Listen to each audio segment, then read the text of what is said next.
अस्सलाम वालेकुम जी, good morning, सुबह बखैर। और अच्छी खबर हमारी कोशिश होती है वैसे हमारे पास अच्छी खबरें होती हैं आजकल में। मुझे क्यों लग रहा था कि आजकल अच्छी खबरें देखिए, जब भी बहरानों का खात्मा होता है, जो पहले एहतजाज चल रहा था, लाहौर से पहुंचा मुरीद के, वो फिर डिस्पर्स हुआ, उसके बाद कल लाहौर में पंजाब के हर तरफ, हर इलाके, हर शहर, हर गांव में जिंदगी बिल्कुल मामूल के मुताबिक थी। अगर आपको कोई भी अफवाह या कोई भी खबर ऐसी मिल रही है कि कहीं कोई डिस्ट्रप्शन है, ऐसा कुछ नहीं है। झूठी खबरें, फेक न्यूज है। जैसे कि कराची के हवाले से इतवार को या हफ्ते को ये कहा जा रहा था कि मंडे को बिल्कुल मंडे को कहा जा रहा था कि बहुत ही एहतजाज हो रहे हैं और खासतौर पर शारा फैसल जो है block 10 all that, those were all rumors, कुछ भी नहीं हो रहा था। तो ऐसा ही उधर भी है। लेकिन अच्छी खबर हमारे पास, अच्छी खबर यह है कि माशी मैदान में अब एक स्टेबिलिटी आती हुई नजर आ रही है। कल हमारी स्टॉक मार्केट ने रिकवर करना शुरू किया था और IMF से हमारे जो स्टाफ लेवल एग्रीमेंट है वो मंजूर हो गया है, तय पा गया है। बोर्ड की मंजूरी के बाद पाकिस्तान को 1.2 अरब डॉलर मिलेंगे। पाकिस्तान को एक्सटेंडेड फंड फैसिलिटी के तहत 1 अरब डॉलर और रेजिलियंस एंड सस्टेनेबिलिटी फैसिलिटी के तहत 20 करोड़ डॉलर मिलेंगे। IMF ने कहा है कि पाकिस्तान की मईशत की बहाली दुरुस्त सिमत में जा रही है। कल परसों से ये बातें हो रही थी और ऑब्वियसली ये पता नहीं था कि विच वे दिस विल गो और हमें ये ट्रांच जो है ये मिलेगा भी कि नहीं मिलेगा। लेकिन this is definitely good news that we wanted to start the day with. चलिए अच्छा है, अब देखते हैं कि अब स्टॉक मार्केट आज किस तरह से बिहेव करती है, किस तरह से रादर रिएक्ट करती है टू दिस न्यूज़। और उम्मीद तो हमें ये है कि स्टॉक मार्केट वो perform really well today as well. अच्छा रिस्पांस किया था, सो दैट वाज गुड। अच्छा, पहले हो गई गुड न्यूज़, अब हो गई नॉट सो गुड न्यूज़। उस पे आ रहे हैं हम। हमारी दूसरी इनिंग अच्छी नहीं रही साउथ अफ्रीका के खिलाफ, और जिस तरह हमने शानदार परफॉर्मेंस दी थी और हमें उम्मीद थी, तवक्को थी कि दूसरी इनिंग में भी हम अच्छा खेलेंगे और एक बड़ी लीड देंगे उनको जीत के लिए, बड़ा मार्जिन उनके मतलब हमारा हम ये उम्मीदें तो हमारी माशाल्लाह, मतलब इसमें 2-4 और भी चीजें डाल लो क्योंकि उम्मीद तो पे तो कदगन नहीं है ना, कर सकते आप। हुआ नहीं वैसे ऐसा कुछ भी। लाहौर के कदाफी स्टेडियम में जारी पाकिस्तान और साउथ अफ्रीका के दरमियान पहला टेस्ट फैसला कुन मरहले में दाखिल तो हो गया है। खेल के चौथे दिन आज जीत के लिए पाकिस्तान को 8 विकेट जबकि जनूबी अफ्रीका को 226 रन दरकार है। ये तो कोई बड़ा टारगेट नहीं, ये तो खैर खास ना हुआ, टारगेट तो छोटा सा ही है। तीसरे दिन पाकिस्तान टीम पहली इनिंग्स की 109 रन्स की बढ़तरी के बावजूद बड़ी लीड लेने में नाकाम हमारी टीम रही और दूसरी इनिंग में सारी पाकिस्तानी 167 पे 167 रन बनाकर हम आउट हो गए। और वही लिटरली अभी तो ऑटम शुरू हुआ है और खजा के पत्तों की तरह हमारी ऑटम शुरू हुआ है और हमारी फॉल हो गई। हमारी फॉल हो गई बिल्कुल। और ये सूरत हाल बनी हमारी। जरा आवाज बढ़ा दीजिएगा।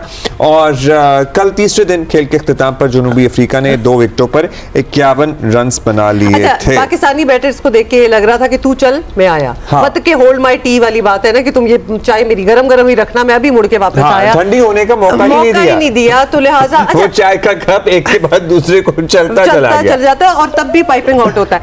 कहने का मतलब ये है कि दिल पे ना लें, हो जाता होता है, ऐसे अब क्या किया जा सकता है। So we are just telling you how it is. अच्छा, कल अब्दुल्ला शफीक ने 41 रन बनाए, मामूल हक 0 पे आउट हुए, शान मसूद 7 रन बना सके, फिर IG बाबर आजम उन्होंने 42 रन बनाए, सऊद शकील ने 38 रन बनाए, मोहम्मद रिजवान सिर्फ 14 रन बना सके, सलमान आगा सिर्फ 4, शाहीन आफरीदी 0 और फिर 11 और फिर 1। सो ये सूरत हाल रही हमारी। Anyway, we'll talk about this later in the show because ये इतनी प्रेसिंग इशू नहीं है जिस पे अभी बात कर ले। हमने कौन सा कोई खास तीर मारा है, लेकिन मैच ऑफ कोर्स होपफुली हम ही जीतेंगे। You think? चौथा दिन अभी है ना। अच्छा, इन अदर न्यूज, अमेरिकी सदर डोनाल्ड ट्रंप पाकिस्तान की अस्करी और सियासी क़यादत पर फिदा हो रहे हैं। That is the right word to use because वो वाकई उनके मैनरिज्म और बातों से यही लग रहा है। और इजिप्ट के शहर शर्म अल शेख में गजा अमन कॉन्फ्रेंस के मनाजिर यकीनन हौसला अफजा तो हैं और सारे दुनिया ने देखे, हमने तो 2-3 बार देखे। और देखा जाए तो ये सब कुछ पाकिस्तान और अमेरिका के दरमियान ताल्लुकात के एक नए दौर और पुरजोश ताल्लुकात का इशारा भी इसको कहा जा सकता है। ट्रंप पाकिस्तान की सियासी और अस्करी क़यादत के सदके वारी जा रहे हैं। He said it. I have to say my favorite field marshal in Pakistan, who's not here, but The Prime Minister is here, and you're going to give his regards. Where are you? There you go. Thank you very much. Today is one of the greatest days in contemporary history, because peace has been achieved after untiring efforts led by President Trump, who is genuinely a man of peace. और फिर वज़ीर आज़म को भी आपने सुन लिया, वो भी सदर ट्रंप की तारीफ़ें करते नहीं थकते और वो ट्रंप को दोबारा नोबेल प्राइज़ के लिए नामजद करने का भी ऐलान कर रहे हैं। उन्होंने कर दिया है ऐलान कि ही डिजर्व्स इट। पाक अमेरिका ताल्लुकात ने ऐसा उरूज शायद कभी देखा है, आपको याद है? नहीं, ये बड़े अरसे बाद, मतलब there used to be some heydays जो कि प्रॉब्ली इन जनरेशन से तो नहीं देखे होंगे। हमसे डू मोर का मुतालबा जरूर सामने आता था, आपको याद है? नहीं, देवर हे डेज नहीं, I am talking about the 80s and all, जब वो मतलब जब अमेरिका का अफगानिस्तान में जंग चल रही थी और जाहिर है हम उसमें साथी थे उनके। How that turned out is another story, but you are right. What you meant is बिल्कुल इतना हमने हमारे काफ़ी हाइज एंड लोज, बल्कि ज़्यादातर लोज चले हैं पिछले 10-15 सालों में, लेकिन अब लग रहा है कि we are at a bit of a turning point. बात ये है कि इसका फ़ायदा कैसे उठाया जाए। ऑब्वियसली मुल्क को, आवाम को इसका फ़ायदा होना चाहिए ना, so that is a very big question. Relief मिल रहा है ट्रेड की सूरत में या ट्रेड रेट्स की सूरत में, उससे हम कैसे इस्तेफादा करें, उससे हम कैसे फ़ायदा उठाएं ताकि हमारी आवाम तक ये चीज़ें ट्रांसलेट हों, पाकिस्तान की मईशत मजबूत हो, हम ये इस्तेमाल कर सकें। राधा पाक अमरीका खुशगवार ताल्लुकात के असरात महज सियासी नहीं होने चाहिए। मतलब वही कल उमर चीमा भी हमसे बात कर रहे थे कि हम ये लफाजी सुन के या हम ये तस्वीरें देख के या स्माइल पास कर दी और खुश हो गए और बड़ी देर तक मुसाफा किया और 5 सेकंड तक हाथ पकड़े रखा, इस पे ठीक है जी, ये जेस्चर्स होते हैं and they also mean something and they should translate into something actually. तो हमारी खारजा पॉलिसी जो है उसकी असल सफारती कामयाबी भी यही होगी that we can actually get something out of it, sustainable and progressive। इसी करते हैं खुर्शीद कसूरी साहब, साबिक वज़ीर ख़ारिजा हमारे साथ मौजूद हैं, वसी तजर्बा है। कसूरी साहब, शुक्रिया आपने वक्त दिया। सर, पाकिस्तान और अमेरिका के ताल्लुकात इस वक्त जिस जगह पर हैं, कई दिहाइयों पहले शायद ऐसा हुआ हो, माज़ी करीब में तो इसकी मिसाल नहीं मिलती। पाकिस्तान की फॉरेन पॉलिसी में क्या तब्दीली आई है या हमारे फॉरेन ऑफिस ने ऐसा क्या परफॉर्म करना शुरू कर दिया है कि वैसे तो हम दुनिया की तवज्जो का मरकज़ हैं, लेकिन हम पाक अमरीका ताल्लुकात को एक नई सतह पे देख रहे हैं? ये जो इतना 20 साल प्रोपेगेंडा किया, तो वो तो बन रहे थे नेट सिक्योरिटी प्रोवाइडर। 4 दिन की जंग ने क्या साबित किया कि 35 मिनट में इंडियन एयरफोर्स को ग्राउंड कर दिया। पहली चीज तो अमेरिका समझ आ गई कि यार इसको तो हम बनाए बैठे हैं नेट सिक्योरिटी प्रोवाइडर, और हम दिन जो पाकिस्तान को अंडररेट किया हुआ था, वो कहते हैं ना out of sight out of mind. अब हुआ यह कि उसके बाद ये जो जंग हुई है, इसने एक किस्म का मतला, जो आप कहते हैं ना, जो मेट्रोलॉजिकल टर्म्स में के मतला साफ हो गया है। अब उनको नजर आने लगा है, और वैसे भी उनको तो मतला साफ ना हो तो सैटेलाइट्स की वजह से नजर आ रहा होता है कि क्या बुरा हाल किया था पाकिस्तान एयरफोर्स ने इंडियन एयरफोर्स का कि 2 दिन नहीं उड़ी वो उसके बाद। तो मेरा कहना यह है कि इसके 2-3 नताइज निकले। एक तो अमेरिका को मौका मिला कि रीअसेस करे। एक मैं मानूंगा कि पहले से रीअसेसमेंट जारी थी।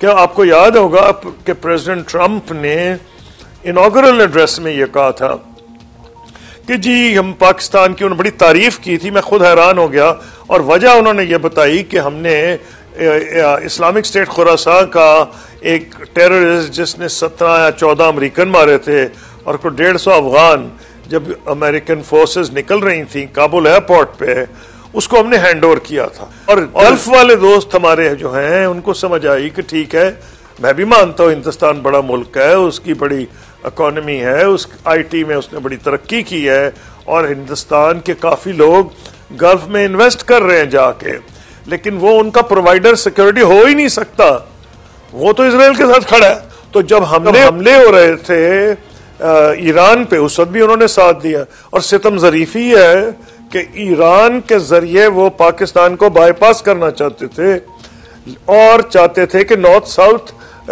उनकी जो बना रहे थे कॉरिडोर बन जाए टू सेंट्रल एशिया, उन्होंने उसका भी बेड़ा गर्क कर दिया, क्योंकि उनकी दुश्मनी मुसलमानों से इतनी ज्यादा थी कि उनका इंडिया का जो स्ट्रेटेजिक इंटरेस्ट था उसको भी भुला दिया गया। उन्होंने सपोर्ट किया, उसके बाद ईरान ने भी पॉलिसी बदली। तो मैं कहूंगा इन नटशेल कि 4 डे वॉर ने इस इलाके की सिर्फ ये नहीं किया कि डिफेंस के मामलात को हैरत अंगेज तरीके से बदला है, बल्कि जियो स्ट्रेटेजी इलाके की बदल गई है। राइट कसूरी साहब, so that is how we got there. अब पाकिस्तान और अमेरिका के ताल्लुकात अच्छे हो गए, ये सारी बैकग्राउंड भी आपने बता दी, राब्ते बड़े मजबूत हैं, लेकिन असल काम तो यहाँ से शुरू होना है। ताल्लुकात की इस बेहतरी को हम पाकिस्तान के फायदे के लिए कैसे इस्तेमाल कर सकते हैं, आगे क्या करना चाहिए, व्हाट्स द वे फॉरवर्ड? देखिए, पहली बात तो यह है, पाकिस्तान की जो कमजोरी रही है अमेरिका के साथ रिलेशंस में हिस्टोरिकली, वो डिफेंस बेस्ड रही है। अब तो मैं नहीं, वैसे ही प्रेसिडेंट ट्रंप की पॉलिसी वैसे ही बदल गई है। उधर डिफेंस अलायंस किसी से भी नहीं कर रहे, नेटो से भी नहीं कर रहे, उनको भी कह रहे हैं यूरोपियंस को पैसा खर्च करो, 5% GDP का, तुम्हारी अमेरिका कोई मदद नहीं करेगा। तो अब तो एक अमेरिका की पॉलिसी भी बदली है। लेकिन पास्ट की बात कर रहा हूं, हमारी डिफेंस रिलेशनशिप थी। एक ब्रीफ पीरियड आया है जब कैरी लूगर बर्मन बिल आया है, उसमें उन्होंने एड की भी बात की थी, इकोनॉमिक एड। लेकिन हमें अब जिससे आगे निकलना है इकोनॉमिक एड से, हमें चाहिए इन्वेस्टमेंट। अगर तो वाकई हम कामयाबी से अमेरिकन इन्वेस्टमेंट को ला सकें तो वो एक मौका जरूर है। अब क्या इसमें कितनी हकीकत है, खुशी की बात है कि उन्होंने कहा कि यहाँ उनको शेल ऑयल के रिजर्व्स मिले हैं, जो कि पहले भी कहा गया था, लेकिन उसको फॉलो इसलिए नहीं किया कि उसमें इन्वेस्टमेंट बहुत ज्यादा दरकार है। नंबर 2, जो मिनरल्स की बात हो रही है, अगर ये पहुंच जाता है, इस पे अमल दरामद होता है, तो फिर एक इस किस्म की नई कुव्वत आएगी कि बिजनेस की जो रिलेशनशिप है उसके नतीजे में हालात जो हैं वो तब्दीली आ सकती है, पायदारी आ सकती है। तो मैं ये समझता हूं कि it has provided a window of opportunity. और अमेरिका को ये भी अंदाजा हो गया है कि वेस्ट एशिया, जिसमें गल्फ आज है, वेस्ट एशिया की टर्म जो यूज होती है गल्फ के लिए, वहां पाकिस्तान बड़ा रेलेवेंट है, ईरान में पाकिस्तान रेलेवेंट है, सेंट्रल एशिया में पाकिस्तान रेलेवेंट है। तो इसलिए उम्मीद करनी चाहिए कि इन ड्यू कोर्स कुछ अमेरिकन बिजनेस को हमारा प्राइवेट सेक्टर भी एफर्ट करेगा, गवर्नमेंट भी एफर्ट करेगी, लेकिन एक चीज माननी पड़ेगी, उसकी पहली रिक्वायरमेंट होती है security. Security has to be provided.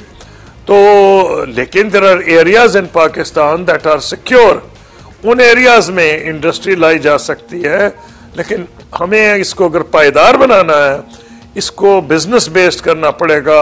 उसमें हमारे प्राइवेट सेक्टर का भी रोल है और गवर्नमेंट का भी। अच्छा, बड़ी आपने अहम बातें की हैं कसूरी साहब। ये भी आपसे जानना चाहते हैं, एक और समत जो हमारी शुरू हुई है, जो मामलात बिगड़े हैं, उस पर आपका तज्ज़िया हमें चाहिए। अमेरिका से ताल्लुकात का अपना मकाम है, लेकिन हमारे सामने एक बड़ा चैलेंज रीजन में खड़ा हो गया है। वो ये है कि भारत और अफगान तालिबान का इकट्ठ हो गया है और लिटरली एक सिक्योरिटी थ्रेट बन गए हैं। पहले भी हम देखते आए हैं कि किस तरह से अफगानिस्तान में मौजूद प्रॉक्सीज इंडिया के हाथों में इस्तेमाल होती हुई हमारे यहाँ बेअमनी फैलाती हैं, दहशतगर्दी करती हैं। लेकिन अभी तो मतलब किसी से ढकी छुपी कोई बात रही नहीं है। हमें कैसे हैंडल करना है?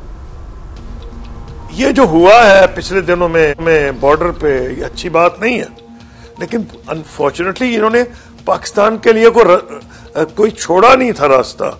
मैं खुश नहीं हूं कि हमारी तरफ से जो हमला हुआ कि उसमें 200 अफगानी मारे गए हैं, उसमें तालिबान भी हैं और ये दूसरे भी हैं जो खारजी हैं। तो पॉइंट ये है, लेकिन वो बादल नाखास्ता, I am sure Pakistan army का भी बादल नाखास्ता फैसला था, खुशी का फैसला नहीं है वहां जाना। इन पे तो हमने बहुत ज्यादा इन्वेस्टमेंट की हुई थी, लेकिन अगर किसी दिन 11, किसी दिन 12 हमारे नौजवान शहीद हो रहे हैं, अफसर भी हैं, नौजवान अफसर भी हैं, हमारे जवान भी हैं, तो कितनी देर सहता पाकिस्तान। लेकिन वे आउट इसका एक ही है कि ये ज्यादा ना हो। 2 रास्ते हैं। पहली बात तो यह है कि 3 तो ऐसे मुल्क हैं जो इनको अभी भी फाइनेंशियल सपोर्ट करते हैं, कतर, सऊदी अरब और UAE।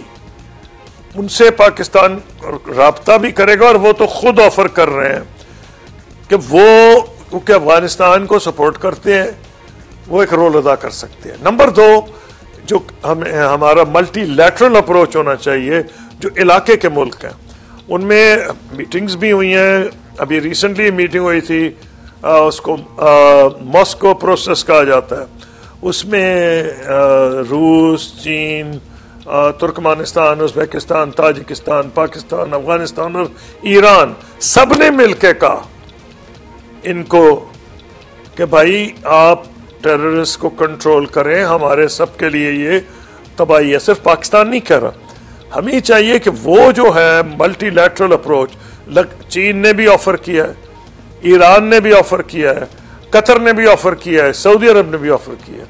तो हमें ये जो है डिप्लोमेटिक प्रेशर एक तरफ से डालना चाहिए मुस्लिम मालिक की तरफ से जो इनको सपोर्ट भी करते हैं, और मल्टीलैटरल अप्रोच लानी चाहिए जो इस इलाके के मुल्क हैं, खित्ते के मुल्क हैं। और ये बिल्कुल कोई वे आउट नहीं कर रोजाना हमारे झगड़े हों, इससे तो सिर्फ भारत खुश होगा। हम और भारत ये चाहता है कि पाकिस्तान अफगानिस्तान के ताल्लुकात में इतनी ज्यादा तलखी हो जाए कि उसको उसका पूरा फायदा वो उठा सके। बहुत शुक्रिया खुर्शीद महमूद कसूरी साहब। आइडियाज भी हैं, होना तो नहीं चाहिए था, लेकिन क्या करें कि मुसलसल उधर से कसूरी साहब हमले हो रहे हैं। और कल की कार्रवाई के बारे में आपको बता दें कि कुरम में अफगान तालिबान और फितना अल ख्वारिज की बिला इश्तियाल फायरिंग दोबारा हुई और पाक फौज की तरफ से भरपूर जवाबी कार्रवाई जारी रही। अफगान तालिबान की कई पोस्टें और टैंक पोजीशंस जो हैं वो तबाह किए गए हैं। सिक्योरिटी ज़राए के मुताबिक तालिबान ने अपनी एक पोस्ट पर सफ़ेद झंडा भी लहराया और तुर्कमानजई टॉप पर छठा टैंक हमले समेत तबाह हुआ है। हौस्त में नारगसर पोस्ट पर टैंकों को तबाह किया गया है। शमशाद पोस्ट भी तबाह हुई है। पॉलसीन पोस्ट के मद्दे मुकाबिल खारजी मलिक नईम का ट्रेनिंग कैंप तबाह हुआ है। फितना उल ख्वारिज और तालिबान के कारिंदे घबराहट में लिटरली पोस्टें छोड़कर फरार होते हुए नजर आ रहे थे और वीडियोस भी हैं। फितना उल ख्वारिज के अहम कमांडर की हलाकत की इतला भी है। तो ये सारी न्यूज़ जो है दिस इज कमिंग इन, और वो झड़पें कहें या whatever you want to call it, although it is much more than that, तो वो दे कंटिन्यू। ये ऑल्दो हम आपको ये सारी अपडेट जो है ये कल जो हुआ है उसकी अपडेट आपको दे रहे हैं। So let's see what happens next. अभी हम एक ब्रेक ले रहे हैं।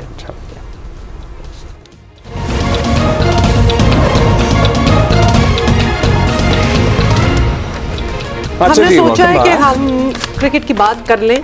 कर ही लें। तो अच्छा, वो ये एक्शन रिप्ले था, वही हुआ जो अक्सर होता है। पाकिस्तानी बैटर्स ने वो जिम्मेदारी नहीं दिखाई जो हालात तकाजा कर रहे थे। लाहौर टेस्ट जीतने का वजन एक बार फिर बेचारे बॉलर्स के सर डल गया है। अब वो कितनी बॉलिंग करेंगे, उन्हें कुछ वक्त तो मिलना ही चाहिए था। नुमान अली और साजिद खान ने जनूबी अफ्रीका की पहली इनिंग के कल पहले सेशन में ही 269 के टोटल पर लपेट दी थी। नुमान ने 6, साजिद ने 3 विकेटें ली थी। पाकिस्तान के बैटर्स ने जब पहले ही 117 रन की लीड के साथ मैदान में उतरने के बाद परफॉर्मेंस दिखाई तो पाकिस्तान वाज़े तौर पर फेवरेट था। लेकिन उसके बाद एक अब्दुल्ला शफीक और बाबर आजम को छोड़कर बाकी सब ने जो किया वो समझ से बाहर है। हम कोशिश करेंगे, अभी हमारे साथ अच्छा, वैसे क्या होता है 3 दिन में ऐसी क्या काया पलट जाती है, ये हम समझने की कोशिश करते हैं। क्या विकेट साजगार नहीं रहती, कंडीशंस बदल जाती हैं, या कंप्लेसेंट हो जाता है, या थक जाते हैं, क्या होता है? साउथ अफ्रीका के स्पिनर्स और फास्ट बॉलर्स दोनों को विकेटें गिफ्ट की basically, for lack of a better word. Merit पर नहीं कोई आउट हुआ। हाँ। गैर जिम्मेदाराना शॉट्स खेले गए, गैर जिम्मेदारी का मुजाहरा करते हुए आए और चलते बने। क्रीज से निकलकर खेलना, बाहर जाती हुई गेंद के पीछे जाकर खेलना, कोई तुक ही समझ, लिटरली कोई तुक नहीं। तुक तो थी नहीं ना, नहीं समझ आ रही थी। हेड कोच अजहर महमूद का क्या कहना है, और अभी हम माहिराना राय लेंगे ना कि हुआ क्या था। चलें कोच की बात सुन लें जरा, अजहर साहब की। पिच ने किसी को आउट नहीं किया। एग्जैक्टली, कि हम खुद आउट हुए, किसी ने हमें आउट नहीं किया। चलिए अच्छी बात है कि ये रियलाइजेशन है, ये जानते हैं और इसको एक्नॉलेज किया गया है। अभी हम इसी पे बात कर लेते हैं। सिकंदर बख्त सिक्कू जी हमारे साथ मौजूद हैं। सिक्कू अस्सलाम वालेकुम, बताइएगा, जाहिर है हम इस कहानी पे काफ़ी मरतबा माजी में भी बात कर चुके हैं। मतलब क्या होता है, क्या what do you think is the reason कि हमने जो परफॉर्मेंस दी 167 पे हमारी पूरी टीम आउट हो गई इन द सेकेंड इनिंग? यार देखो, अभी जो ये भाई बात कर रहे थे हमारे कोच, मुझे बहुत सख्त इख्तलाफ है इनसे। ये कह रहे हैं कि जी हम कैंप लगा देंगे, कैंप लगाने से, भाई कैंप लगाने से सर चीजें सही नहीं होती हैं। मैं कह के लिख के थक गया हूँ कि डोमेस्टिक क्रिकेट खेलो। मेरे पास लिस्ट थी, वो मुझे इस वक्त मिल नहीं रही, वो कहाँ चले गई। आप यकीन करें कि ये जो टीम खेल रही है उसमें से 90% लड़कों ने 4 दिन की क्रिकेट ही नहीं खेली थी। 4 दिन की क्रिकेट ही नहीं खेली थी। इनका फ्रेम ऑफ माइंड कहाँ होगा? आप देखें 2-4 लड़कों ने खेले, आखिरी में रिजवान ने जाकर खेला, एक वो आगा खेला, उससे पहले एक आधा किसी और ने खेला। कोई लड़का डोमेस्टिक क्रिकेट ही नहीं खेलता। मैं हाथ जोड़ूंगा पीसीबी के सामने, खुदा के वास्ते ये कैंप शैम्प बंद करें। ये कैंपों से नहीं होते लड़के अच्छे। ये टेम्परामेंट जो बनता है इस तरह खेलने का इन पिचेस के ऊपर, वो बनता है मैचेस खेलने से। आपको डोमेस्टिक मैचेस में एक काम का मैं सलूट करूंगा नकवी साहब को, वेरी वेल डन कि आप सबके एनओसी बंद कर। हमें आज जरा ये समझा दें कि ये कैंप नहीं खेला जो आप कह रहे हैं, क्या होता है कैंप में, और क्या अगर वो खेलें तो इनको क्या फायदा होता है? मतलब थोड़ा सा एक उसका आपको एक, क्योंकि आप ऑब्वियसली इतना इख्तलाफ कर रहे हैं, तनकीद भी कर रहे हैं, कंडक्ट किए हैं, खुद भी वी बहुत वांट टू किए हैं, नो तो कि व्हाट्स देयर जो जिससे ये महरूम रह गए।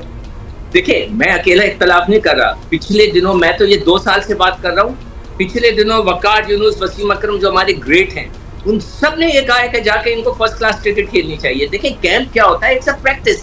ही हा लगा हुआ है, आपने स्लिप लगा दिया और जी मैं आउट कर देता, कोई पता नहीं होता, स्लिप सर के ऊपर से गुजर गई, क्या हो गया, बैट्समैन कहता लो मैंने तो चौका मार देता। ये कैंप्स नहीं होते, ये छोटे होते, थोड़ी देर के लिए होते। ये असल क्रिकेट होती है। देखिए इट्स अ प्रैक्टिकल थिंग। एक प्रैक्टिकल्स होते हैं, एक थ्योरी होती है। आप थ्योरी के ऊपर ये थोड़ी बिलीव करते हैं। अगर आप साइंस पढ़ रहे हैं, you have to have practical, and practical is matches. ये लड़कों को बहुत अच्छा किया मैंने जो अभी बात की नकवी साहब ने कि इन सब के एनओसी कैंसिल कर दिए, किसी को ना भेजें, इनको बोलें कि ये सब इसके बाद जाकर 4 रोजा क्रिकेट खेलें जिससे टेम्परामेंट बनता है। अब देखें ये पिच किसने बनाई है? पाकिस्तान ने बनाई ना। उसमें मुझे एक शेर मैं बड़ी देर से ढूंढ रहा था, मुझे मिल गया। आप खुद समझ जाए मैं क्या कहना चाहता हूँ। जी, उलझा है पाँव यार का जुल्फे दराज में, लो आप अपने ही दाम में सयाद आ गया। क्या मतलब हुआ? हमने खोदा था जो चीज, जाल बनाया था, उसी जाल में हम खुद फंस गए जी। अपने ही गड़े में हम गिर गए। हम 5 विकेटें हमारी 15 रन 17 रन पे गिर गए। अगर हम अच्छा वैसे what do you think is the reason? मतलब सिर्फ टेम्परामेंट का मसला है, हम फिटीग्ड हो गए, हम थक गए, हमें बॉलिंग की समझ नहीं आ रही थी, मतलब हमें पिच ने ऐसा बिहेव किया कि हमें समझ ही नहीं आ रहा था गेंदें किधर आ रही हैं, किधर जा रही हैं, या हम कंप्लेसेंट हो गए, हमें लगा बड़ा अच्छा खेल रहे हैं। क्या आपको रीजन क्या है? 1 2 3 करके जरा बताएं। What do you think? हम क्यों आउट हो गए? किसने बनाई? हमने बनाई थी ना। हमें पता था कैसी बनाई है। मिडिल स्टंप और लेग स्टंप से गेंद पड़ के, जैसे मैं बैटिंग कर रहा हूँ, इस तरह राइट हैंडर हूँ, तो ये पड़ के ऐसे जा रही है गेंदें, राइट हैंड से अंदर नहीं आ रही, सब पड़ के जा रही है। हमने बनाई है, टिपिकल पिच बनाई है। आप डिसमिसल्स उठा के देखें, सारे लड़के यहाँ पे आउट हो रहे हैं, या लेफ्ट आर्मर्स यहाँ पे आउट हो रहे हैं। इसका मतलब है हमने वो पिच बनाया, हमें पता था ना यार। इमाम को देखा वो कैसे आउट हुआ, आपने आगा को देखा वो कैसे आउट हुआ, आपने रिजवान को देखा। टेम्परामेंट ही नहीं है। इस किस्म की क्रिकेट खेलने में आपको वहां पे खड़े होकर देर तक खेलना होता है। इतनी अच्छी लीड मिल गई थी, अभी भी मैच फंसा हुआ है, पाकिस्तान के हाथ में है, मगर ये सिचुएशन किसी अच्छी टीम के खिलाफ हो गई तो आप खुद फंस जाओगे। वो जो मैंने शेर पढ़ा, लो अपने ही दाम में सयाद आ गया, हम खुद अपने जाल में फंस जाएंगे ना। मतलब बेसिकली सेकंड इनिंग में हमें लीड लेनी चाहिए थी, वरना अगर मगर में आप फंसे हुए हैं। ये वो आप कह रहे हैं बहुत अच्छी लीड लिए। नहीं, हमने 109 रन की लीड बहुत अच्छी होती है। अगला मैच जो हो रहा है टेस्ट मैच, अगर आप यही पिच बनाएंगे तो उनका दूसरा जो बेस्ट स्पिनर है महाराज, वो खेलेगा। अभी मैंने जो टीम देख रहे हैं, पहले टेस्ट मैच में वो नहीं था, अगले मैच में वो भी आ जाएगा। तो हमारे लिए तो ये और मुश्किल हो जाएगी ना। तो लड़कों को खड़े होकर वक्त लेकर खेलना चाहिए। तो वो जो जहनी कैफियत है ना कि बस हम निकल के मारे, हम तेज खेलें, ये जहन से निकालना है। ये टेस्ट क्रिकेट है। पता है हमें सिकंदर समझ इसलिए नहीं आ रही थी कि यही लड़के हैं जिन्होंने शानदार स्कोर किया है, चाहे वो सलमान आगा की बात कर लें, हम इमाम की बात कर लें। इमाम का ये शॉट जिसपे वो आउट हुए हैं वो भी हम दिखा रहे हैं साथ साथ। मतलब ये 90 इन्होंने स्कोर किया पहली इनिंग में, और दूसरी इनिंग में हमें समझ नहीं आता कि हुआ क्या है। ये सिर्फ आप कह रहे हैं कि जी बताइए। अब शान को देखिए आप, इनको पता है अब ये रिजवान का भी आउट आप दिखाएं यार। आपने इतने अच्छे रन किए हुए हैं, और बाबर के साथ तो ये सामने आपके है, ये तो समझ में नहीं आ रहा। जो गेंद उसके लिए अंदर आ रही है उसके लिए बड़ी खतरनाक बनती जा रही है। साउथ शकील का शॉट देखा था, एक लड़का मिड विकेट पे खड़ा हुआ, एक लड़का, आपने उस उधर ही उठा के मार दी। ये इररिस्पॉन्सिबिलिटी है, ये मतलब जहनी कैफियत ये है कि बस हम मार मूर के रन बना दें। भाई 2 दिन पड़े हुए थे, तो ये सारी गलती बैट्समैन का टेम्परामेंट है, और ये टेम्परामेंट जब ही आएगा कि जब ये जाके। अच्छा, ये आप बाबर की बात कर रहे थे, कैंपों की ही अगर बात कर लें तो कैंप में तो जो फ्लॉज इतने ऑब्वियस हैं, जो मतलब लिटरली अब इतने अरसे से खेल रहे हैं, पूरी दुनिया को पता लग गया है फैंस समेत कि ये कहाँ आउट होते हैं, ये कहाँ आउट होंगे, या कहाँ मुश्किल होगी। नहीं, और कंसिडरिंग कि डोमेस्टिक तो खेल नहीं रहे, तो कैंपों में आइडेंटिफाई नहीं हुआ और उस पर काम नहीं हुआ कि इनकी परफॉर्मेंस बेहतर हो। देखें, बाबर ने एक मैच भी नहीं खेला। एक आर्टिकल छपा था जो वेबसाइट है क्रिकेट की सबसे बड़ी, उसके अंदर उस बच्चे ने, लड़के ने, वो एक यंग सा लड़का है, उसने बहुत अच्छा आर्टिकल लिखा था कि इन सब के नाम के साथ साथ वो लिस्ट मेरे साथ हो गई है कहीं कि बाबर ने एक मैच नहीं खेला, जो आखिरी टेस्ट मैच खेला उसके बाद से एक मैच नहीं खेला। भाई आप मैच खेलें। ये देखिए, जो कैंप होता है इट्स लाइक वो थ्योरी होती है कि आपको सिखा रहे हैं 1+2, या वो जो आप केमिस्ट्री के अंदर केमिकल्स इसको मिला दें, मगर you go and do the practical करते हैं तो आप समझते हैं। तो ये लड़के जब तक अंदर, ये बाबर या तो समझ रहे हैं कि वो किंग है, उनको प्रैक्टिस की जरूरत नहीं है, तो उनके सामने मिसाल है, जो गेंद अंदर आ रही है वो फंस रहे हैं। तो भाई अपने आप को सीधा करो, किसी बड़े क्रिकेटर से जाके बात करो, उसको बुलाओ, उसको पूछो कि यार मेरे साथ ये प्रॉब्लम हो रही है। कोई बड़े क्रिकेटर से मकसद है कोई बड़ा क्रिकेटर जो कि अच्छा बैट्समैन हो, उसको बुला के पूछे। मगर मैं तो ये कहूंगा कि इन सबको सख्ती के साथ क्रिकेट बोर्ड जो है बोले कि डोमेस्टिक क्रिकेट खेलो, अदरवाइज ये इस पिचेस के ऊपर वो खुद फंसेंगे, हम बनाते जाएंगे और कोई टीम। अच्छा, सबसे बड़ा शुक्र ये अदा करना चाहिए इन सबको कि ये टॉस जीत गए। अगर ये टॉस नहीं जीते होते तो ये 200 रन हमें करने होते, और इस किस्म की बैटिंग पे अगर ये 200 रन नहीं करते तो आप सोचिए इनके साथ क्या होना था।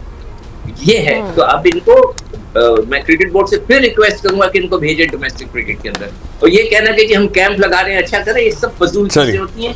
और एक अपनी एफर्ट भी होती है ना, एक अपनी एफर्ट ये होती है कि हमें पता हो, हम अपनी फील्ड की बात कर लें कि हम कहीं गलती कर लें तो हम अपने सीनियर्स से पूछने जाएंगे। तो ये जो लड़के हैं जिनके सामने अभी जाहिर है बहुत सौ के सामने पूरा करियर पड़ा है, और Babar if he had to go and get let's see some advice from even Inzamam और मोहम्मद यूनुस, मतलब देयर आर सो मेनी, तो इनको जाना चाहिए अपने आप को बेहतर करने के लिए। He should actually go and learn and मतलब फॉर इंस्टेंस इफ बाबर और anybody for that matter would go up to Inzamam और यूनुस खान और दे वुड हेल्प, और मिसबाह या किसी के पास भी जाएंगे, मोहम्मद यूसुफ के, जावेद मियादाद के पास जाएंगे, तो ये नहीं, ये क्या नहीं बताएंगे कि अच्छा यार चलो मैं तुम्हारे साथ 3 दिन लगाता हूँ, 2 दिन लगाता हूँ, और शायद and if we are unaware ऐसा हुआ हो तो फिर हमें कोई बता दे। इसका मतलब ये है कि प्यासे को कुएं के पास जाना पड़ता है। yes. बहुत शुक्रिया आपका, thank you Sikandar Bakht, and also we are taking a break.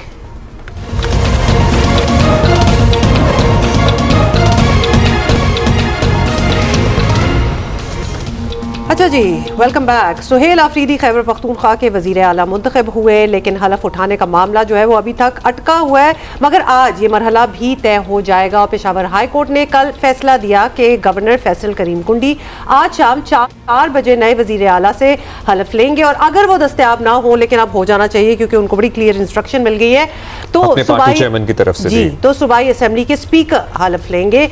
और लेट्स सी कि आज शाम तक क्या होता है। लेकिन कल अदालत पहुंची थी, हमने आपको बताया था, अली अमीन इस्तीफा दे चुके हैं, मगर गवर्नर नए वजीर आला का हलफ नहीं ले रहे हैं। अदालत हलफ लेने के लिए किसी को नामजद करे, ये इस्तदा थी, ये पिटिशन में बताया गया था, कहा गया था। तहरीक इंसाफ ने इस फैसले को अपनी फतह करार दिया है जो कल आया है पेशावर हाई कोर्ट से, साथ ही दीगर सियासी पार्टियों को भी साथ चलने का कहा है।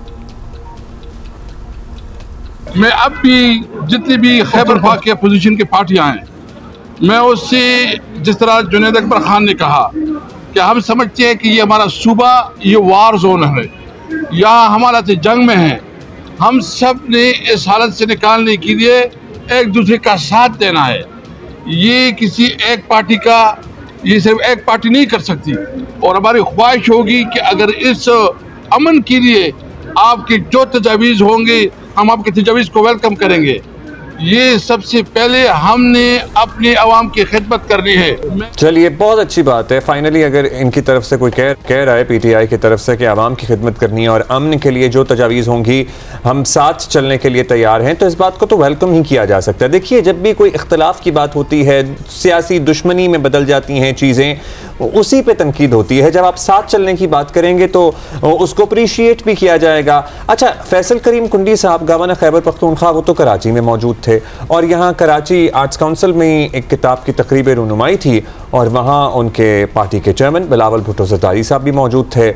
और बिलावल भुट्टो ज़रदारी साहब ने अपना, आपको पता है उनका अंदाज़ है जो कि हमें बड़ा अच्छा लगता है, और उनका अंदाज़ गुफ्तगू जब वो इस तरह टंग इन चीक कमेंट देते हैं तो उन्होंने सामने बैठे हुए फैसल करीम कुंडी को very harsh tones also, but the way he said it, देख लें, सुने। आखिरी बार गवर्नर साहब, आपको मेरे ख्याल में पख्तूनख्वा पहुंचना चाहिए। मैं चीफ मिनिस्टर सिंध साहब से रिक्वेस्ट करता हूं कि आप अपना जहाज गवर्नर साहब को दे दें ताकि गवर्नर साहब जो है वो पख्तूनख्वा पहुंच के आइन और कानून के मुताबिक अपना जिम्मेदारी जरूर। अच्छा, what could have been more clear than this? मतलब Yeah, उन्होंने basically go literally कह and दिया कि clear आप this thing. प्लीज यहाँ से जाइए और अपना काम कीजिए। और रसूल दावर साहब हमारे साथ, रसूल दावर बताया गया था कि कुंडी साहब रात को पहुंच जाएंगे, कल ही रात को पहुंच जाएंगे वापस, तो वो पहुंच गए या आज पहुंचेंगे? जी, यकीनन रात को ही गवर्नर खैबर पख्तूनख्वा फैसल करीम कुंडी पेशावर पहुंच चुके हैं और बाकायदा आज एक समरी भी मुँह की है। वज़ीर आला को बताया गया है कि आज 4 बजे वो जो यानी गवर्नर ही खलफ लेंगे, चूँकि अदालत ने कहा था कि आर्टिकल का 255(2) के तहत चीफ जस्टिस को इख्तियार हासिल है कि वो किसी को भी हलफ के लिए नामज़द कर सकते हैं। तो उसने कहा था कि अगर गवर्नर हलफ नहीं लेना चाहते तो हम किसी दूसरे को कर सकते हैं। तो उसने स्पीकर को भी कहा था कि अगर गवर्नर हलफ ना ले तो स्पीकर साहब आप हलफ ले सकते हैं। इस डिले से कि नए वहाँ के जो CM बने हैं उनकी हलफबरदारी नहीं हुई, मतलब कुछ दिनों से बात चल रही है, किसको फायदा हुआ है? ये डिले क्यों हुआ है और इसका एंड में निचोड़ क्या निकला है? किसको फायदा हुआ है? यकीनन चूँकि एक प्रेस कॉन्फ्रेंस के बाद फिर जब यहाँ पे PTI के अंदर जो इख्तिलाफात थी, 5 के करीब दड़े थे, वो सुहेल अफरीदी शायद यानी सुहेल अफरीदी पर शायद भी कोई मुतफ़िक होता, लेकिन उसको मुत्तहिद किया गया। उसके फ़ौरन बाद जो गवर्नर ने इस्तीफ़ा कबूल न करने के लिए मुख्तलिफ़ किस्म के कहा जा रहा है कि बहाने ढूंढे, तो उसके बाद फिर अपोजिशन जो हुकूमत है वो फिर मुत्तहिद हो गई। और उसके बाद फिर जब यहाँ पे हम देख रहे हैं कि PTI के अंदर जो इख्तिलाफात थी वो ख़त्म हो गई और इसी सुहेल अफरीदी को जो पहला कबायली वज़ीर आला है, चूँकि इसको ज़्यादातर जो कबायली इलाकों के लोग जो है वो ज़्यादा इसलिए भी असम्बली में भी आए थे और उसको फोकस भी करते हैं कि तारीख़ में पहली बार हो रहा है पाकिस्तान की तारीख़ में कि मर्जर के बाद उस इलाके से किसी को वज़ीर आला नामज़द किया गया है और वो आज बाकायदा हलफ लेने जा रहा है। लेकिन असल बात यह कि जो टूटी फूटी PTI थी उसको मुत्तहिद करने में अपोजिशन ने और इसके अलावा गवर्नर के इस अमल ने और एक प्रेस कॉन्फ्रेंस बड़ा अहम किरदार अदा किया। अगर ये सब कुछ जिस तरह रूल्स ऑफ द बुक हैं उसके मुताबिक होता रहता तो शायद कोई इत्तेफाक भी ना कर पाता। लेकिन देखते हैं कि ये इत्तेफाक कब तक कायम रहता है। सुहेल अफरीदी साहब आज हलफ उठा लेंगे और गुज़श्ता जो फाटा का इलाका था या कबायली इलाका था उसके मर्जर के बाद पहले वज़ीर आला होंगे खैबर पख्तूनख्वा के जिनका ताल्लुक उस इलाके से है। क्या समझते हैं आप, या वहाँ पे रहने वाले या असम्बली अरकान या पेशावर और खैबर पख्तूनख्वा में बसने वाले क्या उम्मीद लिए बैठे हैं नए वज़ीर आला से? चूँकि ये नौजवान है और हकीकी मानों में जो स्टूडेंट पॉलिटिक्स है वहाँ से आए हैं, SF का रुकन था और काफ़ी तकलीफ़ बर्दाश्त की है, मिडल गरीब फैमिली से ताल्लुक़ है, अब लोग एक्सपेक्ट तो कर रहे हैं। और इसका दूसरा ये कि पेशावर जो है ये खैबर डिस्ट्रिक्ट के साथ बिल्कुल एडजेसेंट है, तो इस वजह से कहा जा रहा है कि इम्कानात ये है कि वो न सिर्फ कबायली अजला पर फोकस करेंगे बल्कि जो पेशावर है, क्योंकि वो वहाँ पे यानी पेशावर हैदराबाद में ख़ुद रहायश पजीर है, बल्कि बाकी इलाकों को भी फोकस करेंगे। लेकिन उसका पहला फोकस ये होगा कि अपने कारकुन को मुतमईन करने के लिए एहतजाजी सियासत की तरफ इसकी ध्यान ज़्यादा है। अलबत्ता उसने अच्छा रसूल दावर एक सेंस मुझे दीजिएगा, आज चलिए टाइम नहीं है, बहुत शुक्रिया। अपने कारकुन को मुतमईन करने के लिए एहतजाजी से और इन इलाकों पे भी फोकस करेंगे। सो कारकुन क्या सिर्फ एहतजाज से मुतमईन होगा या कारकुन अपने इलाके की बेहतरी से भी मुतमईन होगा, ये भी एक अहम सवाल है। छोड़े जा रहे हैं सवाल, अभी हम ब्रेक ले रहे हैं।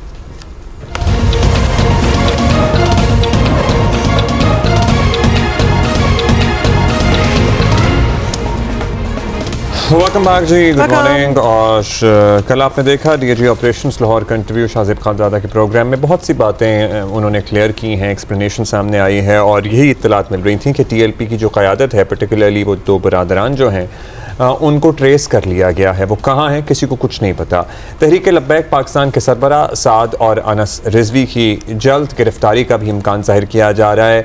मुरीदके में पुलिस के साथ तसादुम के बाद दोनों रहनुमा फरार हो गए थे। इनके घर से करोड़ों रुपए मिले हैं, फॉरेन करेंसी मिली है, 2 किलो सोना मिला है और 70 के करीब घड़ियां मिली हैं, लग्जरी वॉचेस संदूक में बनती हैं। ज़राए का कहना है कि कानून नाफिज करने वाले इदारों ने दोनों का सुराग लगा लिया है और ज़राए ने दोनों भाइयों के जख्मी होने की खबर पर कहा है कि अगर वो जख्मी हैं तो उन्हें गिरफ्तारी दे देनी चाहिए ताकि इलाज कराया जा सके। हुकूमती रिट को चैलेंज करने के मामले में लगता है कि इस बार हुकूमत वाकई संजीदा इक़दाम करने जा रही है और टीएलपी की मकामी क़यादत पर इंसदाद दहशतगर्दी की दफात के तहत मुकदमात दर्ज कर लिए गए हैं, जबकि जलाओ घिराव और अफराद को ज़दोकोब करने के इल्ज़ाम में 39 लोगों को गिरफ्तार किया जा चुका, ऑलमोस्ट 40 को। जी, पुलिस के मुताबिक गिरफ्तारियां लाहौर कसूर कामों की गुजरावाला और शेखुपुरा से की गई हैं और ज़राए का यह भी दावा है कि जत्था साजी की रोकथाम के लिए आला सतह पर इंतहाई अहम फैसले किए गए हैं। हर साल 2 साल बाद जो सड़कें बंद करने का ट्रेंड है ना, जो शो लगता है सड़कों पर जिसमें पुलिस एहलकार जख्मी होते हैं, शहीद होते हैं। और एक बड़ी अहम बात, कल पुलिस अफसर जो हमारे साथ जियो पे मौजूद थे, डीआईजी ऑपरेशंस, कि हम कह तो देते हैं कि जख्मी हो गए पुलिस वाले, लेकिन इनमें से कितने हैं जो जिंदगी भर के लिए माजूर हो जाते हैं। बिल्कुल, वो वाला एलिमेंट जो है वो रह जाता है।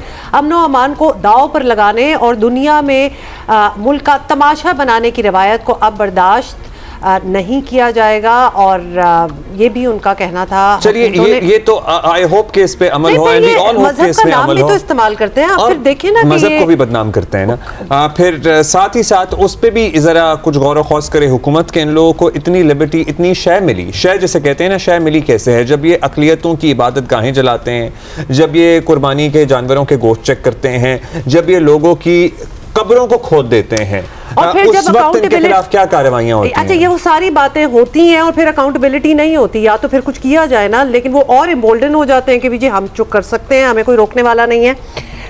लेकिन अब रोके जाएंगे।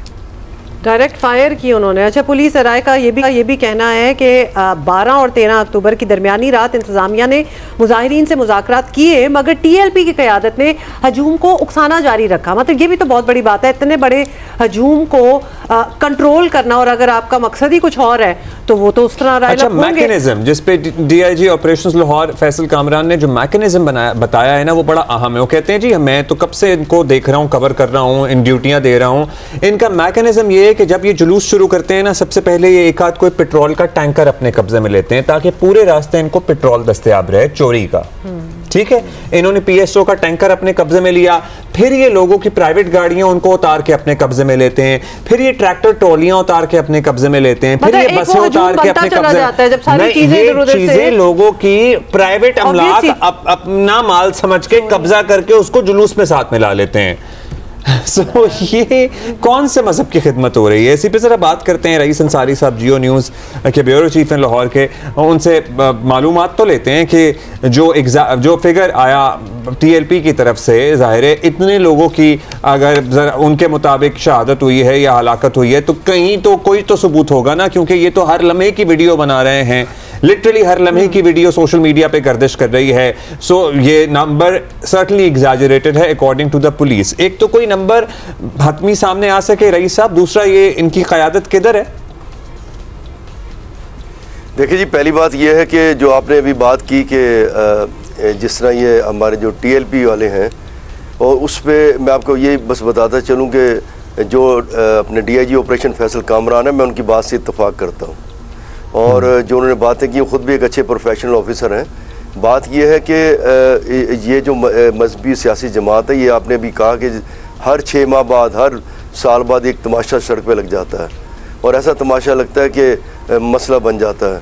और बात ये मजहबी उसमें तनाजुर में करते हैं, लेकिन हमें भी पता, जो हमारे रिपोर्टर साथ चल रहे हैं, हम उस पर मॉनिटर कर रहे होते हैं, उसमें इन्होंने 4 स्कूल की बसें साथ ले गए, एक गवर्नमेंट की बस ले गए, और भी बहुत सी शिकायतें हैं, किसी की मोटरसाइकिल छीन के ले गए, किसी का कुछ छीन के ले गए।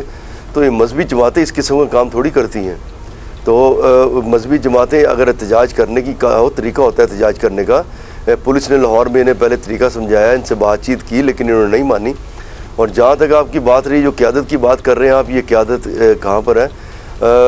हमें अभी तक जो पुलिस ने बताया कि उनको इन्फॉर्मेशन है कि वो ट्रेस कर रहे हैं, उनको उनकी लोकेशन उनके पास आनी शुरू हो गई हैं। तो हमने भी जब ये बात की तो ये बड़ी अफवाहें सी फैली कि उनके किसी गोली लग गई, कोई मारा गया, लेकिन हमारे पास जो इत्तलात आ रही थी उसमें था कि जब ये जलसा ख़त्म हुआ तो जो साद रिजवी हैं वो किसी बड़ी गाड़ी में बैठ कर निकल गए थे, ये हमें इत्तलात आ रही थी। तो लेकिन हम जब तक कोई ऑथेंटिक तस्दीक ना हो, जिस तरह कोई पुलिस के ऑफिसर तस्दीक कर दे, या माजरत जो पुलिस के ऑफिसर तस्दीक कर दे या कोई, फिर हम बता सकते हैं।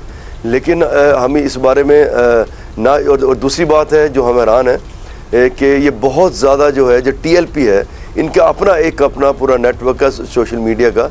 अभी उस पर भी किसी ने ये बात नहीं की, बस वो कि वो कहाँ पर हैं, या मिसिंग है, या कुछ हो गया है, या उनसे राब्ते में है। लेकिन कल एक चीज़ हमने देखी थी, उनका एक जो फोल्डर है उसमें खबर आई थी कि जो शूरा के अरकान है वो तमाम जो है वो राब्ते में हैं।